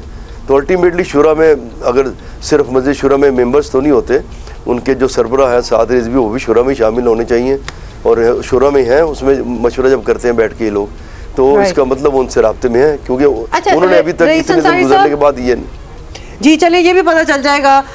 ये बताएं, जो उनके घर पे छापा मारा गया है, ये आपको नॉर्मल लग रहा है कि उनके घर से मतलब 34 करोड़ रुपए, फिर फॉरेन करेंसी, सोना 14 करोड़ बाय द वे, फिर सोना मिला, चांदी मिली, मतलब और घड़ियां, करोड़ों रुपए की मालियत की घड़ियां, थाउजेंड्स ऑफ डॉलर्स, यूरोज, दिरहम, ये नॉर्मल है कि इनके घर में, इनकी पेटियों में, संदूकों में पड़ी हुई थी ये सारी चीजें? इंडियन रुपीस भी हैं वैसे। इंडियन रुपीस का उन्होंने क्या करना होगा? मैंने तो देखा नहीं है इंडियन रुपी कभी पाकिस्तान में फिजिकली। रईस साहब ये क्या, आप बताएं क्या है? देखिए उमा साहब, ये अब्दुल्ला साहब, ये कोई नॉर्मल बात है? क्या आपके घर में मेरे ख्याल 1 लाख रुपए कैश नहीं पड़ा होगा? मेरे पास तो टोटल 7-8 हज़ार रुपये कैश है, इससे ज़्यादा कैश है ही नहीं मेरे पास। तो किसके घर में कैश पड़ा होता है इस तरह? इसका मतलब कैश, इतना कैश रखने का मतलब है कि ये उसको इलीगल है, वो बैंक में डाल ही नहीं पा रहे। अगर बैंक में जाएंगे तो पूछेंगे पैसे कहाँ से आए। मतलब 11.5 करोड़ कैश। उसके बाद ये देखिए तकरीबन 2 किलो सोना, जिसकी मालियत तकरीबन 6.5 करोड़ रुपये बनती है। घड़ियाँ देखें, और आप देखिए, मुझे एक और बात की हैरानगी है, चले हम बाहर जाना होता है, किसी के पास 100-200 डॉलर पड़ा है, या 1-2 हज़ार पाउंड पड़ा है, यार किस मुल्क की करेंसी नहीं थी उनके पास? डॉलर उनके पास, बरतानवी करेंसी उनके पास, सऊदी करेंसी उनके पास, सीरिया की करेंसी उनके पास, हत्ता कि भारतीय रुपये 50,000 पड़े। ये बात तो तहकीकात तलब है कि भारतीय पैसा उनके पास कहाँ से आया? भारतीय पैसे को तो ट्रेड ही नहीं होता पाकिस्तान। ये भी बड़ी बात है कि क्यों है उनके पास भारतीय पैसा? क्यों? इसीलिए मैं कह रहा हूँ कि तहकीकात होनी चाहिए ना, क्यों इतना पैसा क्यों पड़ा कैश इनके पास? फिर ये क्या मजहबी लोग ऐसे करते हैं? मजहबी लोग तो दरवेश, जो मजहबी और सही मजहबी होते हैं, वो तो अल्लाह लोग होते हैं, अपनी ज़िंदगी गुजारते हैं बिल्कुल सफ़ेद पोश की तरह। उनके पास इतने पैसे ही नहीं होते, और लातादाद लोग हम जानते हैं। इतना पैसा इनके पास, इतना पैसा, इसका मतलब कि पैसा कहीं से आ रहा है, और जो मुल्क में हंगामे किए जा रहे हैं, पाकिस्तान में बेअमनी फैलाने के लिए इस्तेमाल हो रहा है। मतलब लाइफस्टाइल भी आप देखिए ना कि कहां से कहां पे पहुंच गया। खैर वो तो चलें, जब तहकीकात होगी और होपफुली हो। अब पुलिस क्या बता रही है? एक तो ये भी बताइएगा सर्टनली, जो इनकी तरफ से दावा किया गया और सोशल मीडिया पे झूठी खबरों और प्रोपेगेंडे का एक बाजार गर्म था, बाकायदा मुनज़्ज़म तरीके से झूठ फैलाया जा रहा था, फलां शहीद हो गया, फलां शहीद हो गया, फलां शहीद हो गया। उसके लिए भी कोई कार्रवाई का सोचा गया है कि ये जो बगैर तस्दीक के खबरें फैलाए चले जाते हैं जिसकी वजह से पूरे मुल्क में अनरेस्ट होता है, एक हम अफगानिस्तान से जंग अलग लड़ रहे हैं, मतलब इन लोगों के खिलाफ भी तो कार्रवाइयाँ हों जो इस तरह की झूठी खबरें फैलाने में सर फहरिस्त हैं। जी दुरुस्त कहा आपने। ये देखिए जो इन्होंने डाटा दिया, जो हमारे इनका अपने जो आ रहा था सोशल मीडिया पर, यार इतने बंदे कहाँ से आ गए वहाँ पर? मुरीद के भी इतने लोग थे ही नहीं कि उस पर अगर फायर एक जगह हो। लेकिन पुलिस ने जो ये दावा करते हैं, जो पुलिस ने भी कहा है कि इसमें 6 लोग मारे गए हैं, लेकिन बात यह है कि पुलिस ने इस तरह फायर नहीं किया अंधों की तरह। पुलिस ने जहाँ से फायर आता था या बहुत ज़्यादा इनकी तरफ से फायरिंग होती थी या पथराव होता था, वहाँ पुलिस ने देखभाल के फायर किया था, ऐसे नहीं कर दिया था कि बिल्कुल पब्लिक पे चलाए। अच्छा, जो SHO शहीद हुए हैं शेखुपुरा के, उनकी शहादत का मुकदमा किसके खिलाफ दर्ज है?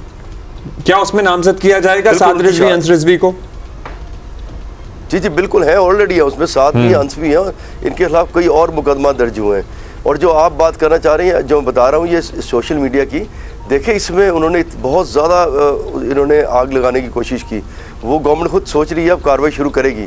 और एक और अब्दुल्ला साहब बात बता दूँ जो अहम बात है।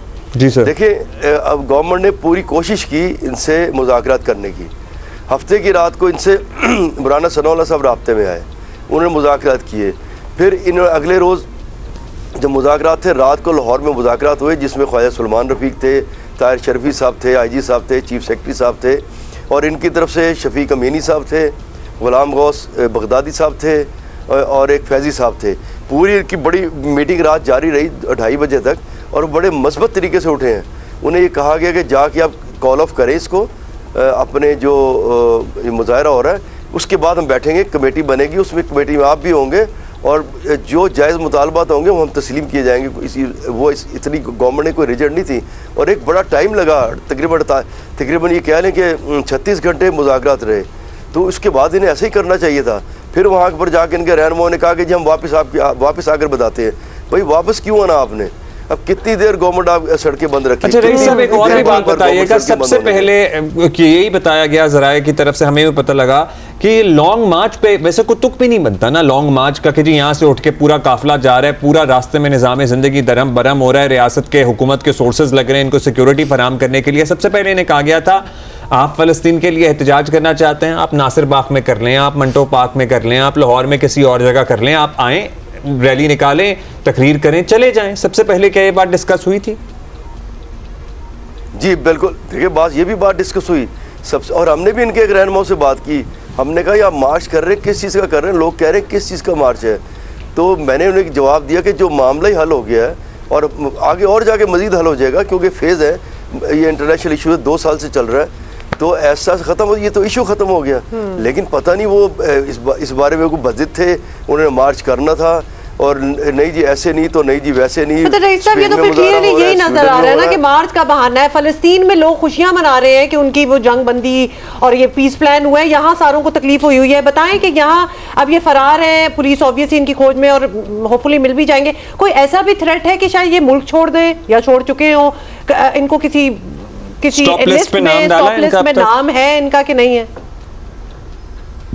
नहीं, अभी तक तो हमें इल्म नहीं कि लिस्ट में नाम, लेकिन जो जिस तरह अभी DIG ऑपरेशन साहब ने कहा, ये मुमकिन नहीं लग रहा कि वो मुल्क छोड़ दें। वो पुलिस बहुत उनको देख रही है, बड़े अच्छी तरह मॉनिटर कर रही है, और वो लोग जिन्होंने बहुत हंगामा किया वो उसको भी मॉनिटर कर रही है। और वो एक और मैं आपको बात बताऊँ, जो मेन बात थी इसकी मुज़ाकरात में, उन्होंने ये भी कहा कि जनाब जब हम बैठेंगे, अगर आप कॉल ऑफ करेंगे तो इस बात का भी जायज़ा लिया जाएगा कि आप बार बार क्यों ये पुरतशद्दुद मुज़ाहरे करते हैं, इस पर भी बात होगी। ये सबसे अहम पॉइंट था उस वक्त इस मुज़ाकरात का कि जी आप बार बार क्यों सड़क पे आ जाते हैं। लेकिन हमें समझ नहीं, वहाँ से उठ के गए हैं, करके गए हैं, या इनका इरादा यही था कि बिल्कुल इसको क्या नाम है, मुल्क को तबाही पे ले जाना। मैं इसलिए उन्हें सोचना चाहिए था। तो वैसे चलिए ये तो इसमें इनकी क़यादत भी, मतलब वो ऑन बोर्ड है, इन दोनों भाइयों के साथ है, उनके हम आवाज़ है। या उनकी अपनी भी कुछ रिजर्वेशंस हैं कि ये दो भाई जो हैं अनस और साद, ये जो चाहते हैं ये फैसला करते हैं, इनकी जो मजलिस शूरा होगी है, जो इनकी पार्टी में सीनियर लोग होंगे, उसमें हम अज्यूम कर रहे हैं कि उसमें बड़े समझबूझ और दीन का इल्म रखने वाले लोग भी मौजूद होंगे। उनको भी सवाल करना चाहिए कि हमने अचीव क्या किया इस चीज से। ये कॉन्वर्सेशंस आपको लगता है होती हैं वहाँ? देखिए, ये कॉन्वर्सेशन ऐसी कहीं भी नहीं होती, बुरा ना बनाइएगा। कोई सियासी पार्टी हो, ये मजहबी जमात हो या किसी भी जगह हो, जो हेड होता है ज़्यादा सुनी उसी की जाती है। जो सवाल एक दो करते हैं वो दरमियान में सवाल ही होते हैं, जब वो फैसला करते हैं तो फैसला वही होता है। हाँ, कुछ एक आध जमात है जिसकी शूरा में डिस्कस होता है और शूरा का जो मेजॉरिटी है उस पर फैसला होता है, लेकिन किसी सियासी जमात, किसी मजहबी जमात में ऐसा मैंने तो नहीं देखा होता है। और ये जो TLP इसमें बिल्कुल भी नहीं होता। अगर उस पिछले अगर इनके वालिद साहब थे जो फैसला कर देते थे वो हो जाता था। ये बैठ के सिर्फ जी जी बहुत शुक्रिया, thank you for being with us. बिल्कुल आई वॉश होता है, जाहिर है क्या फैसले होने और क्या। अच्छा जी, चलिए ये तो अब जैसे जैसे डेवलपमेंट्स होंगी Geo news will keep you posted. In the meantime शहरियों की भी तो जिम्मेदारी है ना। हम लिटरली जो आप ये कहाँ से सपोर्टर आ रहे हैं या कहाँ से इनके साथ लोग इकट्ठे हो रहे हैं, ये हमारे ही मुल्क के शहरी हैं ना, बसने वाले हैं। ये सवाल इनसे भी किया जा सकता है, आप आए, अपना अपना एहतजाज किया और उसके बाद ऑब्वियसली जो हुआ वो हुआ, फिर आप किधर जाते हैं? फिर आपकी मतलब डे टू डे एक्टिविटी क्या होती है? What compels you to just come out and do this?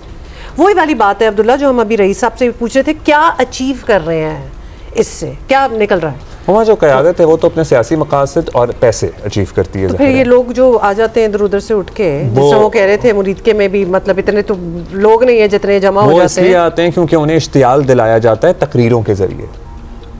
जी छोड़ दें सब कुछ, आगे जरा ये कुछ बताने लगे हैं जो सबको इफेक्ट करेगा और होगा ये जी। पाकिस्तान में रवां साल शदीद सर्दी पड़ेगी और सर्दियों का मौसम भी ज़्यादा तवील होगा। माहिरीन अभी से खबरदार कर रहे हैं कि सैलाब से मुतासरा खैबर पख्तूनख्वा, गिलगित बल्तिस्तान में लोगों को मुश्किलात पैदा हो सकती हैं। अक़वाम मुत्तहिदा के इदारे की रिपोर्ट के मुताबिक सर्द मौसम की वजह से खरीफ की फसलों की कटाई में तूफ़ानी बारिशों का सामना भी हो सकता है। मतलब ये दीज आर ऑल फोरकास्ट्स जो हम आपको बता रहे हैं। अभी हम मसा निकले भी क्या है, अभी तो रिहेबिलिटेशन ही हो रही है जो फ्लड्स के बाद हुआ है, सैलाब के बाद हुआ है, लेकिन अब सर्दी के लिए तैयार हो जाए। बालाई इलाकों में ग्लेशियर्स, झील फटने के खदशात बढ़ सकते हैं।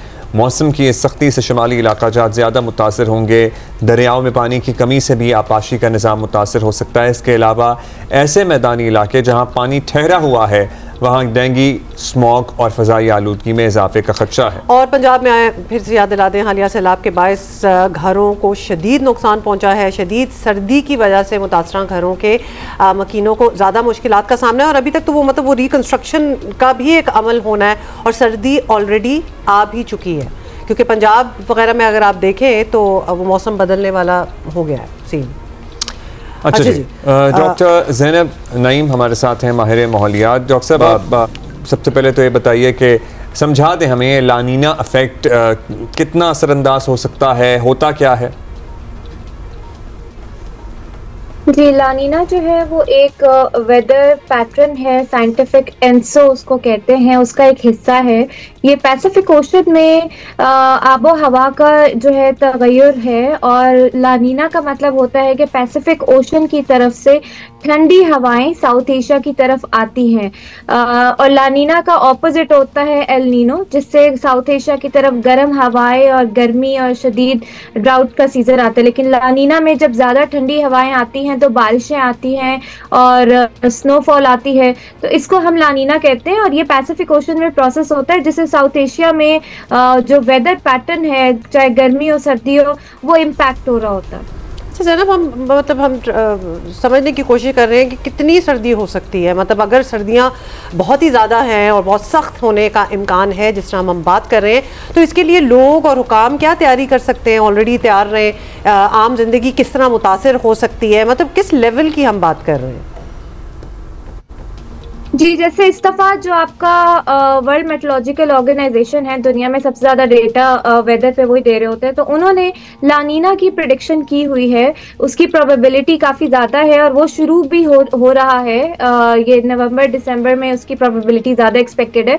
तो उसकी वजह से पाकिस्तान में एक्सपेक्ट किया जा रहा है कि सर्दी जो है वो शदीद हो जाएगी और बर्फबारी पहले हो जाएगी और जो है टेम्परेचर बहुत ज्यादा कम जो है वो हो जाएगा, यानी कुछ जगहों पे तो वो नुक्ता इंजमात से नीचे पे गिर जाएगा, खासतौर पे आपके जो नॉर्दर्न एरियाज हैं। इसके साथ साथ लानीना की ही वजह से साउथ एशिया में टेम्परेचर इन्वर्जन भी होती है, तो मौसम जब जल्दी सर्द होना शुरू होता है तो यहाँ पे स्मॉग का इशू भी जो है वो जल्दी आ जाता है। जैसे हम देख रहे हैं कि हमारे पंजाब साइड पे स्मॉग जो है वो ज़रा जल्दी शुरू हो रही है, उसका जो है वो प्रिडिक्ट किया जा रहा है। तो इसके लिए ज़रूरी है कि सर्दी को तो आप रोक नहीं सकते, हाँ, लेकिन जो सैलाब से मुतासरा इलाके हैं या सैलाब मुतासरीन हैं उनके लिए जो है कोशिश करनी चाहिए कि उनको इन काइंड सपोर्ट की जाए, क्योंकि सर्दी बढ़ने की वजह से उनकी मुश्किलात में इजाफा हो सकता है। और आपके जो क्रॉपिंग सीजन है, जो रबी क्रॉप होता है खास तौर पे, उसकी सोइंग में और उसको लगाने में और उसके पैटर्न में चेंज आ जाता है। तो अब आपको एग्रीकल्चर में भी क्लाइमेट स्मार्ट एग्रीकल्चर को लाने की जरूरत है, क्योंकि हम पहले ही फूड इनसिक्योरिटी का शिकार है सैलाबों की वजह से। बहुत ज्यादा आप देखें इन्फ्लेशन किधर चली गई है। तो मेरे ख्याल से यहाँ पे हमें अपनी लॉन्ग टर्म स्ट्रैटेजी लाने की जरूरत है कि इस तरह के मौसमियाती तगय्युरात के पेश नज़र हमें अगले 20 साल 50 साल स्ट्रैटेजी क्या बनानी चाहिए, जिससे हमारा एग्रीकल्चर, हमारे अर्बन एरियाज और रूरल एरियाज और ये जो कम्युनिटीज़ हैं वो उनको ज़्यादा से ज़्यादा सिक्योर किया जा सके। अच्छा ज़ैनब साहब, क्लाइमेट चेंज के इस तरह के जो असरात हमारे सामने आ रहे हैं, इसमें हमारी कोताहियाँ भी ज़ाहिर मिक्स हो जाती हैं। अभी फ़ज़ाई आलूदगी और स्मोक का सीज़न आ रहा है, क्या इसकी शिद्दत में भी इजाफा होता हुआ आपको नज़र आ रहा है इन सर्दियों में? जी बिल्कुल, जैसे कि मैं बात कर रही थी कि जब लानीना का मतलब होता है कि जो सर्द हवाएं हैं वो आपके मुल्क में जल्दी दाखिल हो जाएंगी। तो जो आपके मैदानी इलाके हैं वहाँ पे उसको वो वैसे भी एयर शेड कहलाता है, ये पाकिस्तानी पंजाब और इंडियन पंजाब। मैदानी इलाकों में धुंध तो रहती थी, लेकिन अभी कुछ सालों से या कुछ दहाइयों से यहाँ स्मॉग का इशू बहुत ज़्यादा, इतना ज़्यादा फैल गया कि हम इसको 5वां सीजन कंसिडर करते हैं। तो यहाँ पे जब मौसम जल्दी ठंडा होता है, यहाँ क्योंकि अभी सैलाब भी गुजरे हैं, तो नमी ज़्यादा होने की वजह से आबो हवा जो है वो अपने अंदर ज़्यादा पोल्यूटेंट्स को होल्ड कर लेती है, और जो ठंडी हवा की लेयर होती है वो ट्रैप हो जाती है गर्म हवा की लेयर के ऊपर, तो वो ज़्यादा पोल्यूटेंट्स को ट्रैप करती है, उसकी वजह से स्मॉग का इशू बढ़ जाता है। तो यहाँ पे ऑल्दो गवर्नमेंट ऑफ पंजाब जो है वो बहुत से इकदाम कर रही है, उनकी स्मॉग स्ट्रैटेजी बड़ी सख्त किस्म की उन्होंने मेजर्स लिए हैं पिछले 1-2 सालों में। लेकिन मसला ये है कि अभी आप इसको स्मॉग को अगर देखें, जो हमारी अपनी कोताहियाँ हैं, तो अभी मैं डेटा देख रही थी कि स्टबल बर्निंग और ये जो फसलों को जलाए जाने के जो इकदाम हैं वो बढ़ रहे हैं और वो किए जा रहे हैं। बेशक वो गवर्नमेंट उसके खिलाफ मेजर्स ले रही है, लेकिन जहां लोग कर सकते हैं वो कर रहे हैं। तो मेरे ख्याल से एक तो आपको long term circular economy strategy करने की जरूरत है, जिसमें आपके स्मॉल मीडियम एंटरप्राइजेस को आप इंगेज करें कि वो जो ये जो फजला होता है फसलों का, इसको रीयूज कैसे किया जा सकता है, इस पर रिसर्च और डेवलपमेंट को बढ़ाएं। इसके अलावा आपको एयर डिप्लोमेसी बढ़ाने की जरूरत है, प्राइवेट सेक्टर को इंगेज करने की जरूरत है कि मजीद स्मॉग से आप किस तरह से जो है बच सकते हैं। तो स्ट्रैटेजी ऑलरेडी चल रही है, लेकिन इसके जो फवायद हैं वो हम आइंदा कुछ सालों में देख सकते हैं। लेकिन अगर सैलाब इसी तरह आते रहे तो जो जितनी भी स्ट्रैटेजी हम बना लें उसका फायदा उस तरह से हमें नहीं होगा। तो हमें long term climate smart strategy बनाने की जरूरत है। Thank you so much. आपने एक दफ़ा फिर हमें ये याद दिला दिया कि long term strategy is very important in anything. मतलब अब वो जो चीज़ें पहले हो रही थी, अब टाइम उससे आगे हर चीज़ एक्सट्रीम होना स्टार्ट हो गई है, जैसे सर्दियाँ, जैसे मॉनसून। आपने लानीना और एल नीनो समझ लिया? आपने समझ लिया? पहले कंफ्यूज होते थे ना, लानीना को एल नीनो कर रहे थे हम। अब हमें पता चल गया। कल मैं दोबारा पूछूंगी, आई डाउट कि याद होगा। Thank you so much. हम एक ब्रेक लेंगे, ब्रेक के बाद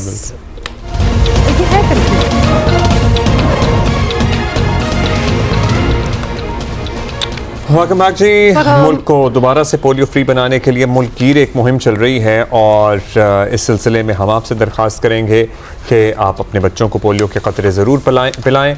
19 अक्टूबर तक ये मुहिम जारी रहेगी। सिंध में कितने जी? 6 लाख, 1 करोड़ 6 लाख से ज़ायद बच्चों को पोलियो से बचाव के कतरे जो हैं वो पिलाए जाएंगे। और अफसोसनाक बात यह है ये बहुत अफसोसनाक बात है, क्योंकि नई बात नहीं है। सिंध में पिछली मुहिम के दौरान हजारों वालिदैन ने बच्चों को पोलियो के कतरे पिलाने से इनकार कर दिया था। मुझे आगे नहीं कोई कहानी सुनानी, क्योंकि कराची में इनकारी वालिदैन की तादाद सबसे ज्यादा थी। वफाकी वज़ीर सेहत मुस्तफ़ा कमाल ने गुज़श्ता मुहिम के दौरान कहा था कि वो इलाके के मुअज़्ज़िज़ीन के ताउन से इनकारी वालिदैन को समझाएंगे, मगर देखा गया है कि कोई ख़ास फ़र्क नहीं पड़ा। जिससे नहीं मानना उससे नहीं मानना, और कभी कभार इतने सालों की एक मुहिम जो चल रही हो, कौन है जिसको ना पता हो कि ये क्या हो रहा है, उसके बाद भी इनकार करना, तो फिर आई एम सॉरी टू से बट ऑलमोस्ट दिल से ये निकलता है सो बी इट, फिर करो।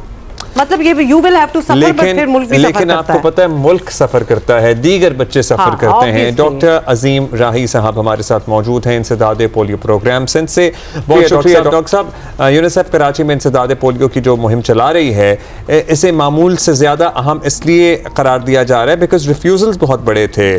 किस बात पर फोकस है आपका इस दफा? जी हाँ, काफी सारी कैंपेन्स करने के बावजूद, पोलियो मुहिम चलाने के बावजूद कराची में मुस्तकिल पोलियो वायरस की निशानदेही हो रही है, और ये एक खतरे का लाहक बनती है उन तमाम बच्चों को जो कराची के अंदर रहते हैं। ग्लोबल पोलियो एडवाइजरी ग्रुप ने पाकिस्तान और अफगानिस्तान को पोलियो रेडिकेशन के लिए 2026 की डेडलाइन दी। इन तमाम एफर्ट्स को तेज करने की शदीद जरूरत पड़ गई है गवर्नमेंट को भी और आलमी इदारों को भी, कि इस बीमारी से मुस्तकिल निजात हासिल करना जरूरी है। कराची के अंदर रहने वाले तमाम बच्चे इस वायरस की जद में, क्योंकि ये जो केसेस अभी रिसेंटली हमारे पास ठट्टा और सजावल में आए हैं, इनकी जड़ें भी कराची के अंदर। इसका मकसद ये है कि पोलियो का मुस्तकिल खात्मा करने के लिए पोलियो का खात्मा कराची में सबसे अहम, सबसे जरूरी है। वो तमाम पेरेंट्स जिनको अंदाजा नहीं है कि वो इनकार करते हैं और अपने बच्चों को वैक्सीनेशन होने से रोकते हैं, वो अपने बच्चों को बहुत ज़्यादा रिस्क में रखते हैं। इसलिए इन तमाम वालिदैन से, तमाम मकतब फ़िक्र के लोगों से, तमाम उलमा हज़रात से सबसे दरख्वास्त है, पोलियो वैक्सीन्स के अंदर, पोलियो कैंपेन्स के अंदर पोलियो वर्कर्स के साथ ताउन करें। वो आपके बच्चों की मुस्तकिल माजूरी से बचाव की वैक्सीन अपने साथ लेके आपके घरों तक पहुंचती हैं। अगर आप ये ताउन करेंगे तो खुदा न खास्ता कोई भी बच्चा अबहज होकर अपनी ज़िंदगी नहीं गुजारे। डॉक्टर साहब, बात की है कि ये जो लोग इनकारी हैं, जो अपने बच्चों को पोलियो के कतरे नहीं पिलाते, वो पेरेंट्स ही कैसे बने जब उनको इतनी रिस्पॉन्सिबल चीज़ है? अगर उनको इस बात की समझ नहीं आ रही तो how did they even become parents? Anyway, ये बताएं कि कराची से मुतालिक अब ऑब्वियस ये बात सामने आ चुकी है कि यहाँ रिफ्यूज़ल रेट बहुत ज़्यादा है। माजी में ज़बरदस्ती करने की कोशिश भी की गई है, प्यार से समझाने की कोशिश भी की गई है, नथिंग वर्कड। तो अब दोनों तरीके हो गए, क्या सोचा है, क्या करना है? ये जो इनकारी हैं, इसमें जब तकसीम किया जाता है, जैसे कराची के अंदर 6 से 8 हज़ार बच्चा ऐसा है जो सीजनल इलनेसेस की वजह से पोलियो वैक्सीन को एक्सेप्ट नहीं करते। इस मुहिम में डॉक्टर्स की सेपरेट डिप्लॉयमेंट की है from health department, health ministry ने तमाम डिस्ट्रिक्ट्स के अंदर डॉक्टर्स डिप्लॉय किए हैं, जिनका काम है वो सिक रिफ्यूजल्स को घरों पे विजिट करते हैं और उनके वालिदैन को काउंसिल करते हैं। अगर कोई बच्चा बीमार है तो उसकी ट्रीटमेंट करते हैं, देन आफ्टर बच्चे की सेहतियाबी के बाद उसकी वैक्सीनेशन करा रहे हैं। साथ साथ with the help of commissioner Karachi, mayor Karachi, refusal conversion committees हैं यूनियन काउंसिल और टाउन लेवल सतह पे, जो उन घरानों पे जा रहे हैं जो किसी वजह से, किसी मिसकॉन्सेप्शन की वजह से पोलियो वैक्सीन्स एक्सेप्ट नहीं करते हैं। तो तीसरा हमने कॉल सेंटर बनाया है, और जो उन तमाम वालिदैन को जिनके कॉन्टेक्ट नंबर्स हमारे पास होते हैं, जो किसी वजह से इनकार करते हैं या किसी से बात करना चाहते हैं, उसके ज़रिए भी हम उनको एड्रेस करने की कोशिश कर रहे हैं। लेकिन कराची में जो ये 1% पॉपुलेशन है, वो तकरीबन उनकी रिहाइश उन जगहों पे है जो हम जिनको अर्बन स्लम्स कह सकते हैं। उन जगहों पे इस वायरस के खतरे लाहक होने के इम्कानात बहुत बढ़ जाते हैं। हमारे पास बहुत सारे ऐसे केसेस हैं जो उन इलाकों से आए हैं या जो मूवमेंट में होते हैं, यानी एक जगह से, जिनको हम नोमैड्स कहते हैं, जो मुस्तकिल मूवमेंट में पॉपुलेशन होती है, उनके अंदर ये वायरस का रिस्क ज़्यादा होता है। तो हमारी ठीक, शुक्रिया बहुत शुक्रिया डॉक्टर डॉक्टर अजीम अजीम साहब। Rahi. We will see you tomorrow. Have a great day.